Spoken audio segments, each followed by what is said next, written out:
Hello everybody and welcome back to the gaming graveyard. Today we're discussing the long and painful development of LA Noire. Now LA Noire is famous for two things, the price tag of the development and the studio behind the game. LA Noire was supposed to be the next generation of gaming. It was using brand new technology that no other game has been really utilizing at the time and was trying to make it work. It was developed by a brand new studio with no other games under their belt. So let's dive into the deep pit that is the development of LA Noire. To really capture the story of LA Noire, we need to start with a company named Team Soho. Team Soho was behind The Getaway, a GTA clone in a market full of GTA clones.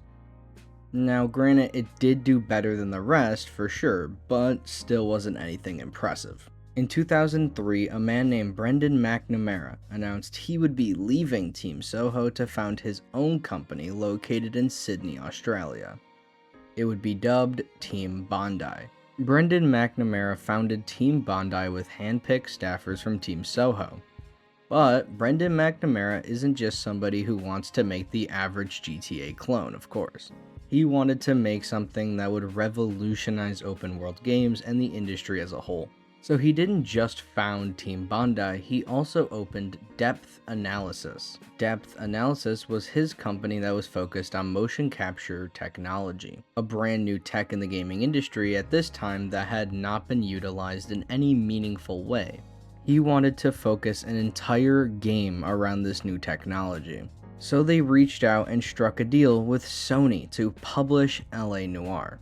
This deal was struck in 2005, and the first trailer for LA Noire would reveal that the game would be a PS3 exclusive.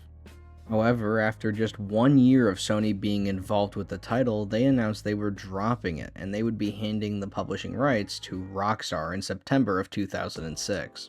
So why did Sony want to get out of the project they just got involved into? Well, simply because they realized how much motion capture was going to cost. It also didn't help that Team Bondi, let's be real, Brendan McNamara were adamant that they had to use Hollywood actors. And those Hollywood actors were not cheap. Sony simply didn't want to be involved anymore, so Rockstar jumped in. This wasn't even the first time that Rockstar has picked up an IP similar to this situation. Rockstar has done it before with Red Dead. They picked up that IP when many people didn't think it was really worth a damn, and they made it something that was a multi-billion-dollar franchise. Normally getting a new publisher this early isn't really that bad. However, at this point, LA Noire really didn't exist. Most of LA Noire to this point was simply not usable. Why, you may be asking? Well, because the PS3 didn't really exist either. So this entire time of development was them just guessing what the PS3 could handle and them hoping they were right. They were obviously not. So they had to start scaling everything back and really trying to make it accommodate what the PS3 could handle. Which basically means they had to start over. Then they switched publishers, which comes with the new demands, new questions, etc. So they got to work. Rockstar released the first trailer that they put out for the game, but it was still really hazy on which consoles it was being made for. Would Rockstar continue the PS3 exclusivity, or were they publishing it for all platforms? It was unclear, and Rockstar wasn't really quickly answering any questions either. The development from 2006 to roughly 2010 was slow. Really slow. Almost immediately, Rockstar realized that Team Bondi was incompetent. The leadership at Team Bondi was a disaster and the staff was having none of it. Almost immediately, Team Bondi started bleeding staffers. But why? Why was Team Bondi bleeding staffers, and why were they moving so slowly on development? Well, that is going to be the entire section of this video. Let's begin with how the structure of Team Bondi was set up. The Team Bondi structure was weird and unusual. Everyone in the studio answered to Brendan McNamara. There was no in between, and he had full say on everything that happened with the game. When he would demand something for the staff to do, and the staff went to the leads of the game and said, "I can't get this done," The leads of the game would simply say, just get it done, we can't change his mind now. So they didn't even try because they knew they weren't going to get anywhere. Now you might be asking, well, why is this hierarchy such a problem? Why is one person having full control over the project a problem? Well, for one simple reason. No one person can know exactly what a game needs in development. There has to be somebody that checks somebody else. In most companies, all the leads work together to accomplish the same goal. It allows all of them to balance each other out. When one person has total control, it's truly impossible to finish a game in a quick manner. But that was only one problem with how the game was being run. The second problem was that Brendan McNamara was a dick. Former staffers look back on their time at Team Bondi and say he was one of the angriest people they have ever met. They used words like he would verbally abuse us. Not exactly what you like to hear from somebody who has total control over a project. One staffer who was speaking out about his time at Team Bondi said, "It's one thing for him to be angry behind closed doors, but it was incredibly common for him to scream at whoever was pissing him off in the middle of the office." Obviously, this is problematic. If people don't want to work for you because you're verbally abusing them, it could leave a stain on your company or your game's reputation. So with these allegations being thrown against him, what did Brendan McNamara have to say about his behavior? Am I passionate about making the game? Absolutely. Do you think I'm going to voice my opinion? Absolutely. But I don't think that is verbal abuse. Now, if you're thinking to yourself, that sounds exactly like verbal abuse, you'd be correct, because that is exactly what it is. No matter how you want to sugarcoat it or however you want to reword it, you verbally abuse them. Now, due to these problems, some staffers, for whatever reason, began leaving the company. And I'm not talking about just a couple of staff members, I mean a lot of them. Staff simply didn't want to work for him. It wasn't worth the paycheck to them, so they just simply left. Which, believe it or not, this slowed the game down even further. A game that was already struggling to pick up the pace and get the game moving toward the release date was now moving even slower. It got so bad that most people were doing the job of 4 others. They would just dump the work onto somebody else in hopes that that would fix the problem. Obviously, it didn't. Another staffer recalling his time at Team Bondi said, "I was told that I was taking the piss by saying that I couldn't give every single one of my weekends away. We were looked at as disposable resources. Basically, if you weren't in the inner circle, you were just a resource to be burned through. Their attitude is that it's a privilege to work for us, and if you can't hack it, you should leave." The inner circle that is referred to is a bunch of hand-picked staffers from Team Soho. Evolving staff is one of the core reasons why games struggle to release, and LA Noire is a prime example of that. What was another reason outside of Brendan McNamara that people were leaving because of? Well, the crunch that they were being put under. The game simply wasn't launching, so the crunch was unbelievable. The crunch was unrelenting, and another core reason why people just simply didn't want to work there. Most of the time in American studios, crunch is just something that developers expect to happen. They eventually know they're going to have to crunch.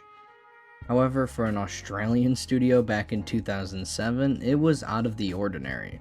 One staffer even recalls that he left at 7:30 p.m. and got evil eyes.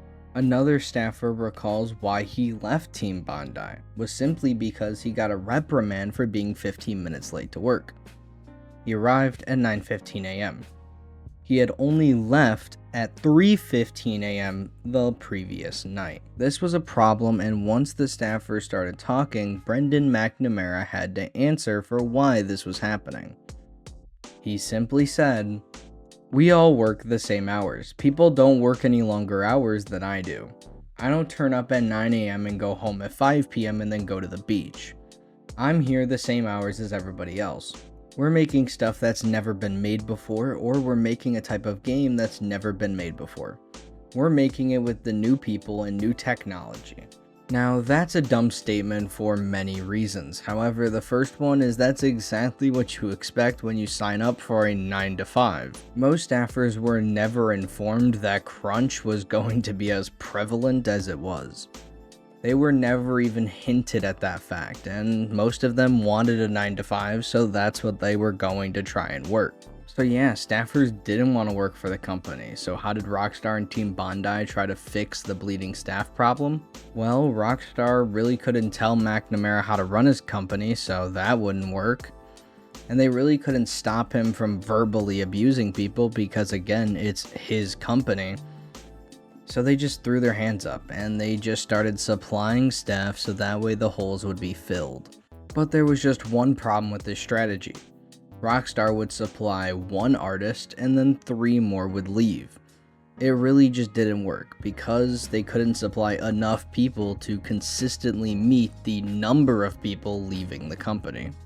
Rockstar even tried supplying leads to try and move the game along, but it really didn't do much. Development would continue to go super slowly even with them. Staffers began asking, when is this game going to release? Staff would be given a date, but that date kept moving. They would give an internal goal, and that goal would consistently move. Whether they were purposely lying or they were just bad at their jobs, we may never know. The rest of LA Noire's development cycle, this would be a consistent theme.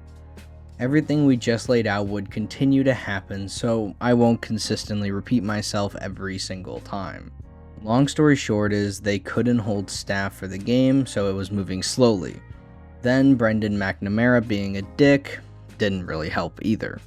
LA Noire would launch May 17th, 2011. And yes, it was a good release for PlayStation 3 and Xbox 360. At launch, the reviews were actually surprisingly good for a game that's been in development hell for 7 years. It did decent among reviewers, people that just played the game, and sales-wise. However, it didn't make nearly enough money to make back the 7 years that Rockstar spent funding the game. The game's development cost is rumored to be around $50 million, an obscene amount of money for a brand new IP. Even through its entire life cycle, it would only manage to make $24 million, making it a massive financial failure for Rockstar. Now, what would happen after the launch of LA Noire? Well, let's start with Team Bondi. Team Bondi would cease to exist, and to be honest, good riddance. They tried doing a different game, and they tried getting publishers to get on board, but nobody wanted to work with them. The main reason nobody wanted to work with them was because Bondi 11, who I've been quoting throughout this video, which is just a bunch of former staffers from Team Bondi, came out about their time working at the company. And it wasn't great. So, Team Bondi closed. Rockstar with the LA Noire IP did literally nothing with it. After the failure of the first game, they really didn't want to invest into a sequel. They ended up doing a different sort of VR game, which was headed by none other than Brendan McNamara, but it didn't do very well, and it was just whatever. They also did a next-gen release for next-gen consoles, but, I mean, that's not really a sequel, and nobody really cared. Obviously, Rockstar as a company is doing fine, and have released decent titles like GTA 5 and Red Dead Redemption 2. However, unfortunately, due to the failure that was LA Noire, due to a multitude of reasons, the IP was left to die. Team Bondi was poorly managed, and due to that poor management, a fantastic game and IP were left to perish in the long graveyard of Rockstar games. Now, when I first made this series, I wanted to cover games that weren't good and cover why they failed. However, then I wanted to sort of broaden the idea and the scope of the series. LA Noire just seemed right. It set the tone to pair with Anthem. It just really described what I wanted this series to be. A look into companies mismanaging projects, whether that leads to the failure of the game or not. But one of the core pillars that I want to consistently make sure this series has is that something at the end of the story has to cease to exist, or die, or join the graveyard, whatever you want to say. In this situation, it was an IP and the game. Thank you for watching. I made this video after getting my wisdom teeth taken out, and it's hurting pretty badly just trying to record it. I hope you enjoyed, and I'm sorry if it was a little bit mismanaged. I will let you go now, but just remember that LA Noire and Team Bondi will be joining Anthem in the gaming graveyard.